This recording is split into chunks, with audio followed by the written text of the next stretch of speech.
بسم اللہ الرحمن الرحیم۔ شروع کرتا ہوں اللہ کے پاک نام سے جو بہت بڑا مہربان نہایت رحم والا ہے۔ دوستوں، بہنوں، بھائیوں، بزرگوں، السلام علیکم۔ تاریخ اسلام کی اس 41ویں قسط میں ہم غرناطہ کی شکست کا دوسرا حصہ پیش کر رہے ہیں۔ تو دوستوں، 10 سالوں کے لیے سن 1328 تک 1248 سے 1328 تک مغربی بحیرہ روم میں طاقت کا توازن قائم ہو گیا۔ عیسائیوں کی جانب کسٹیلے، اراگان اور پرتگال تھے۔ مسلمانوں کی جانب مرینی، زینی حفصی اور غرناطہ تھے۔ جنوب کا بنی بلال قبیلہ بھی ان جھگڑوں میں بار بار دخل انداز ہوتا رہا۔ سیاسی وفاداریاں بدلتی رہیں۔ کسی مسلمان امیر کا اپنے دوسرے امیر کے خلاف عیسائیوں کے ساتھ متحدہ محاذ قائم کرنا یا کسی عیسائی بادشاہ کا اپنے ہم عصر عیسائی بادشاہ کے ساتھ محاذ آرائی کے لیے مسلمان امیر کا ساتھ لینا ایک عام بات تھی۔ اس دوران مرینیوں، حفصیوں اور زبیوں کے درمیان اقتدار کے لیے راستہ کشی ہوتی رہی۔ دھیرے دھیرے مرینیوں کو دونوں حریفوں کے خلاف بالادستی حاصل ہو گئی۔ سن 1269 میں مرینی امیر یعقوب نے مراکش پر قبضہ کر لیا اور 1274 میں سلجلامسا پر تسلط جما لیا۔ غرناطہ پر کسیلے نے حملہ کر لیا۔ غرناطہ کی درخواست پر یعقوب نے آبنائے جبل طارق کو پار کیا اور 1272 میں یسیجا کے میدان جنگ میں عیسائیوں کو ابتداء شکست ہوئی۔ 1279 میں مرینی بحری افواج نے کسٹیلے اور پرتگال کے متحدہ بحری بیڑی کے خلاف فتح حاصل کی۔ اس دوران جب یعقوب غرناطہ کی امداد کرنے میں لگا ہوا تھا تو ادھر زینی حفصیوں کے خلاف برسر پیکار تھے۔ غرناطہ کا امیر مرینیوں کا شکریہ ادا کرنے کی بجائے غداری پر اتر آیا۔ اس نے کسٹیلے کی فوج کی مدد سے 1291 میں تارکا شہر پر قبضہ کر لیا۔ سن 1295 میں غرناطہ نے مرینیوں کے خلاف سیوٹا میں بغاوت کرا دی۔ اسپین کے بے وفا امیروں سے تنگ آ کر مرینی یعقوب نے اپنی ساری توجہ شمالی افریقہ پر مرکوز کر دی۔ سن 1307 تک اس نے پورے مغرب پر اپنا تسلط جما لیا تھا، سوائے مشرقی میں اور انتہائی دوری پر واقع افریقہ کے اس حصے کے جسے آج جدید تیونس کہا جاتا ہے۔ امیر علی اور امیر ابو عنان سن 1331 تا 1557 کے دوران مراکش کے مرینی اپنے اقتدار کے انتہائی عروج پر پہنچے۔ مرینی امیر ابو عنان نے ہی مشہور مسلم سیاح ابن بطوطہ کی سرپرستی کی۔ اس زمانے میں مغرب میں اسلامی اتحاد ایک بار پھر ابھر آیا تھا۔ سن 1340 کے مرینیوں کے مراکش نے کسٹیلے کی بحری بیڑا کو شکست دے کر طارفہ کا محاصرہ کر لیا۔ کم سے کم اس دوران غرناطہ اور مراکش کے مرینیوں کے درمیان گہرا میل جول تھا۔ غرناطہ کے یوسف اول نے کسٹیلے کا جوار اپنے کندھے سے اتار پھینکا اور امداد کے لیے آبنائے کے اس پار مرینیوں سے مدد مانگی۔ لیکن سن 1341 میں کسٹیلے اور فرانس، اٹلی اور انگلینڈ کے صلیبیوں کی افواج نے مرینیوں اور غرناطہ کی مشترکہ افواج کو شکست دی۔ اس سے یہ اشارہ ملتا ہے کہ اب مغربی بحیرہ روم میں طاقت کا توازن عیسائیوں کے حق میں ہو گیا۔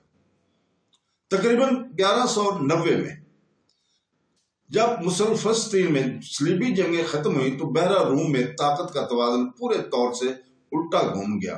ایک طرف ترک انطولیہ اور جنوب مشرق یورپ میں آگے بڑھ رہے تھے تو دوسری جانب اسپین اور شمالی افریقہ میں عیسائیوں کو بالادستی حاصل رہی۔ اسپینیوں کے منہ کو تو خون لگ گیا تھا۔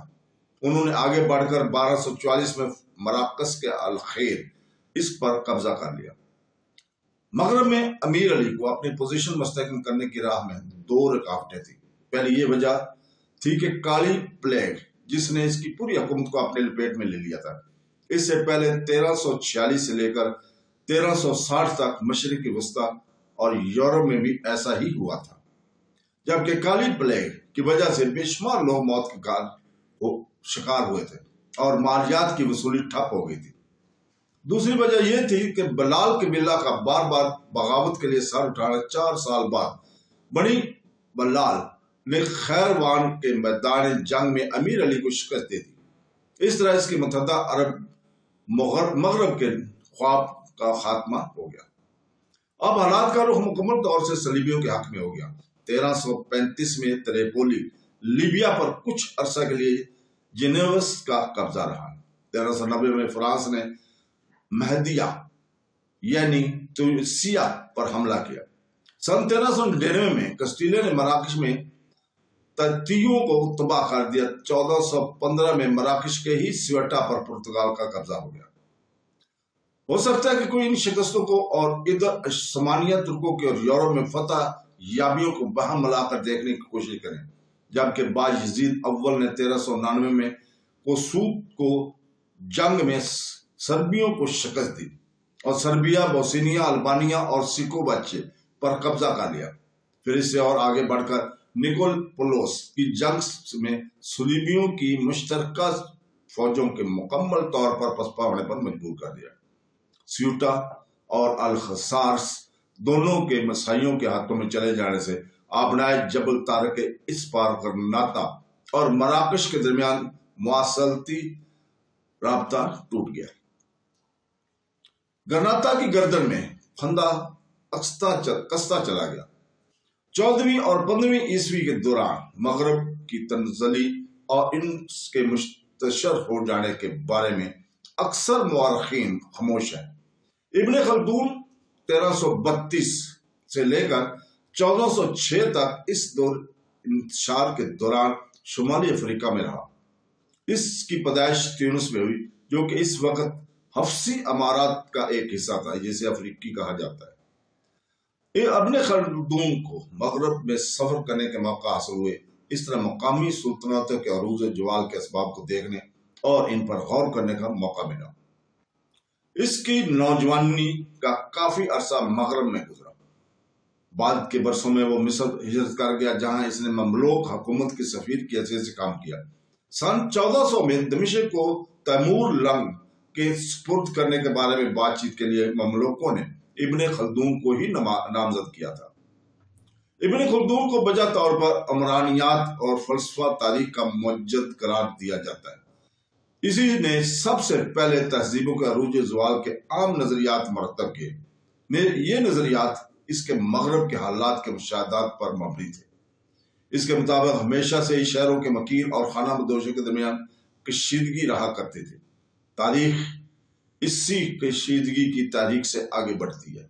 خانہ بدوشوں میں اسیبیہ کی خاصیت بدرجہ اتم پائی جاتی تھی، جس کا عام فہم مطلب ہے جمعیت کے ساتھ جذباتی لگاؤ اور وفاداری۔ اس کے برخلاف شہری نظام زندگی جماعت کی قدر کم ہی کرتا ہے، اس سے وفاداری کے احساس کو تباہ کر دیتا ہے۔ ابن خلدون کے مطابق اقتدار کا مطلب ہے سیاست، اسبتا سیاسی اور فوجی تنظیم کا جواز بنتا ہے، جس کے مطابق سے خانہ بدوش شہر کے کاہل مکینوں پر غالب آتے ہیں، کامیاب ہو جاتے ہیں۔ وقت کے ساتھ یہ فاتح خانہ بدوش بھی جب شہروں میں جاتے ہیں تو شہری زندگی کی عادات و اطوار کو اپنا لیتے ہیں، اور پھر اس کے بدلے میں خانہ بدوشوں کی نئی لہر اٹھتی ہے جو انہیں بہا لے جاتی ہے۔ اسی طرح اسیبیہ سیاسی اقتدار کی کنجی ہے اور وطن اور سلطنتوں کی تعمیر کا ضروری جزء ہے۔ یہ وہ خمیر ہے جو کہ لوگوں کو ایک دوسرے سے باندھتا ہے اور افراد سے قربانی مانگتا ہے تاکہ تاریخ ساز کارنامے سارے انجام دے سکے۔ جب اسیبیہ تلیل یا برباد ہو جاتا ہے تو پھر تہذیبوں کا وہ خمیر بھی کمزور ہو جاتا ہے جو انہیں اتحاد کی لڑی میں پروتا ہے، اور اس طرح وہ منتشر ہو جاتی ہے اور معدوم ہو جاتی ہے۔ پھر یہ نظریہ تہذیبوں کے عروج و زوال کے اسباب کو بیان کرتا ہے۔ بنیادی عنصر کے طور پر اکثر و بیشتر استعمال کیا جاتا ہے، لیکن ابن خلدون کا یہ نظریہ اسلامی نظریہ سے میل نہیں کھاتا۔ یہ نظریہ کافی مشکلات پیش کرتا ہے، اسلامی عصبیت کے خلاف ہے، جس کی بنیاد رنگ، نسل اور وطن پر رکھی ہوئی ہو۔ ہم نے وطن اور قبیلے اس لیے بنا دیے ہیں تاکہ تم آپس میں ایک دوسرے کو پہچانو، اس لیے نہیں کہ تم ایک دوسرے کو حقیر جانو۔ یہ قرآن پاک میں اللہ تعالیٰ نے خود فرمایا ہے۔ اسلام ایک عالمی معاشرہ کی تشکیل دیتا ہے جہاں حلال اور حرام کی تمیز ہو اور جو اللہ تعالیٰ کی ذات پر ایمان رکھے۔ یہ قوم رنگ و نسل اور وطنیت کی جذبات کو اسلام کے نظریات میں ڈھال کر انہیں آفاقیت میں گم کر دیتا ہے۔ ابن خلدون کا یہ نظریہ بھی سچ ہے کہ مصیبت عام عوام کو بڑے نتائج حاصل کرنے پر اکساتی ہے، جو کہ ملک السلطنت کی تعمیر میں دستگیری کرتے ہیں، لیکن یہ بھی سچ ہے کہ ملک جو عصبیت سے تعمیر ہوئے ہیں بنیادی طور سے جارح اور وسط پسند ہوتے ہیں۔ وہ اپنے پڑوس کے لیے غارت گر بن جاتے ہیں، دوسرے ممالک اور قبائل سے اپنے آپ کو برتر و اعلیٰ سمجھنے لگتے ہیں۔ ہٹلر کا جرمنی اس کی ایک تازہ اور اچھی مثال ہے۔ نازیوں نے جرمن عصبیت کی بنیاد پر ملک کی تعمیر کی، ایسی وطن پرستی کو ہوا دی جو دوسری نسلوں سے جرمن نسل کو ہی برتر بڑھتا ہے۔ اس جذبہ کی وجہ سے وہ قیمتی طور پر یورپ پر حاوی ہو گئے، لیکن زمانے نے دیکھا کہ نازی جرمنی بکھر گیا، جزوی طور پر اس لیے بھی اس دوسرے ممالک جرمنی کو برتر ماننے کے لیے تیار نہیں تھے۔ اگر فلسفیانہ انداز سے دیکھا جائے تو یوں کہا جا سکتا ہے کہ عصبیت فرد کو اس کی خود پرستی سے جدا کر دیتی ہے، اور یہی خود پرستی وطنیت یا نسل پرستی کے ہاتھوں بلند و بالا فیصلوں اور دیواروں میں بند ہو جاتی ہے۔ اس طرح انسان خود پرستی کی اپنی قید سے نکل کر نسل، قبیلہ یا وطن پرستی کا قیدی بن جاتا ہے۔ اس کے برخلاف اسلام انسانیت کو نہ صرف فرد کی شخصی انا سے آزاد کرتا ہے بلکہ وطنیت، نسل پرستی اور قبیلہ پرستی کی قید سے بھی رہائی دلاتا ہے۔ اسلامی تہذیب کے آخری حدود جہاں بھر کے عوام ہیں، تمام نسلیں، قبیلے اور ممالک اس تہذیب کے دائرہ میں آتے ہیں۔ ابن خلدون کے فلسفہ کا سب سے مشکل پہلو یہ ہے کہ اس میں داخلی تجدید کا گوشہ نہیں رکھا گیا۔